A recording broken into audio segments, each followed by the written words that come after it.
One night I was looking around on the internet, and I found a website full of vintage maps of different, like strange old maps, like a cartography website. And I found this old map of an area off of Nova Scotia in northeast of Canada in the northern United States, or North America. And it was an area of a little island called Sable Island, which is a uninhabited island. There's only one family on the island and a bunch of feral horses, which are wild horses.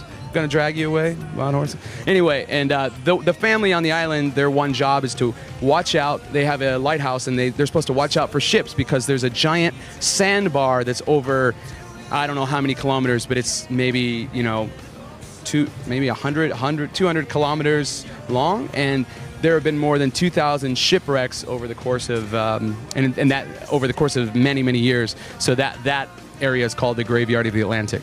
There's also a Graveyard of the Atlantic of a similar nature off of the east coast of North Carolina in the North America as well, in the United States. But mine was specifically that one. I just thought there was this sort of like sad, beautiful quality to the name, and I usually with any song, it starts with like a phrase, like sometimes you can write a whole song off of some weird, funny wordplay. I mean, like Nirvana, for instance. If you look through the lyrics, like Kurt's lyrics, to me, there was always some sort of something that tied them together, but overall it was a lot of just vivid, colorful imagery, but it was very vague, but you can pick out some bits of, oh, I know what he's talking about there, I mean, that's things that leave more for your imagination, to me, are way better than things that are very surface. The album isn't really much of a concept album. Like our last album, Welcome the Night, was very conceptual. It was more of everything tied together. This album, what I've written so far, is more just a lot of vivid stories and songs that are like very personal stories and a lot of really deep parts of my life and things I've gone through when traveling. And in heartbreak and in the past. And when I write, sometimes I pull from way back in the past, and sometimes I write about the current moment. But there's a little bit of all parts of my life in there, and it's definitely not as dark of a record as our last album. But lyrically, I think it's one of the most in-depth, vivid, bits of stories I think I've written to date. Well, the first song, All Souls Day, was me writing a song. There's a Mexican holiday called Day of the Dead, which is a holiday of November 1st, All Souls Day, where the families go to the graveyards in Mexico and they celebrate the lives of the loved ones they have lost. So I wanted to take that concept and apply that to my ex-wife and our divorce, and how sometimes when you break up with someone, it's like the person has died, and that song is a celebration of the demise and death of our relationship. So that's that song. The next song, The Graveyard of the Atlantic, is, I don't know how to, that's just a song, a vivid song about when you first meet someone and all of the, I don't know, I just tried to, like a Springsteen song or something, I really wanted to try and make a really colorful setting of two people meeting each other, and kind of that unspoken tension when you first meet someone, and how you're not quite familiar with each other, but that sort of unfamiliar feeling is what is the drive behind the moment, I guess. And then what's the other? Oh, 12-15-10. That song is my great-grandmother passed away in December 15th of 2010, and that is a song that I wrote, kind of stream of consciousness right after she died, about how this saying, seize the day. It's carpe diem. It's Latin for seize the day. It means just basically don't take this moment for granted, because the next moment may never come. And she was one person in my life that I know was ready for another life, or ready to die. And I was kind of comparing that with the fact that I don't feel I will ever be ready to die, because I feel there's so much living in my life left to do. So the contrast of both of those things. And lastly, Fast Times at Dropout High, the other song.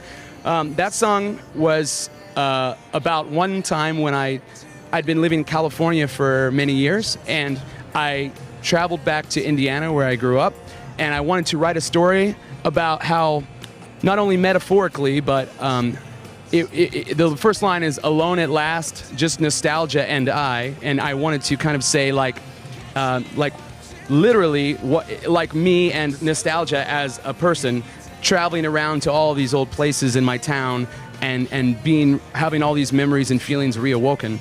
So I don't know if it makes sense, but yeah. And then there's another half of the song that is kind of about my first wife and her father and some crazy, her crazy family, and how her father was just kind of a bad person. I don't know. It would take too long to explain, but yeah, that song's. I'm a bit of a jumbled writer. I write all over the place. A lot of my songs are like many ingredients. It's like one sandwich with 1,000 ingredients. So I'm all over the place. Very scatterbrained. Like when I talk, I'm like, you know. So I write songs the same way. I always kind of use this as an example. There's there's the painter Jackson Pollock, and there's a movie that they did about Jackson Pollock. He's the painter that took the paint and splattered it all around on the canvas, and there was in the movie, I don't know if it's based off of a real interview, but I think like Rolling Stone or some magazine was interviewing Jackson Pollock, and they asked him, because a lot of people used to question his work because it was just a bunch of splatter of different colors of paint but now if you go to a museum, a modern art museum, you see Jackson Pollock's artwork, you're like, he was a freaking genius, you know. And same with a lot of modern artists, you know. But they asked him in this interview, like, so hey, how do you know when it's finished? And he just kind of gave them a look like, you know, like what do you mean, you know? And I think what his look was, it was basically like, only the person who writes a song know, you know, you just know, and it's just when it's done, you're like, okay, it just has a feeling, and you know. But I guess sometimes you're writing something and you're like, I have no clue where to go with this, and that's when you get stuck on songs because you think about it too much. I think it's better just to not think and just let it flow sometimes, you know. It's good advice I need to take sometimes. Very much so, yes. I think traveling is the thing that most inspires me, even more than music or art or, you know, relationships or, you know, or heartbreak. I mean, going out and seeing new places. I feel I'm a very much a observational writer. I write what I see. So when I'm traveling, or like right now, if I were to write something, I would try to pick out every little intimate detail of the surroundings, try to tell the most vivid, detailed picture of what I see and what is I'm feeling. And so, yeah, traveling is my biggest inspiration, I would think, yeah. I don't get burnout. I hate going home. He really hates going home. Every time, like the week before we go home, he's always like, you can tell, he starts getting really somber. Like me, like, I like going home sometime. After a short tour, though, I don't want to go home. But if we're out on tour for 2 months straight, I start to look forward to going home because it's like a recharge. I'll go home for a month and then I'm ready to leave again. But yeah, you definitely don't like going home, do you? You probably stay on the road all the time, yeah. It gives me anxiety to go. What about you?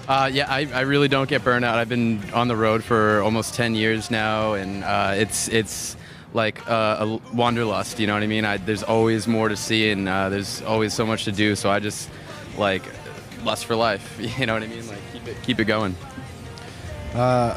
For me, it's just every day is different, so it's kind of exciting every day when you wake up because you don't know what's going to happen, and it's kind of hard.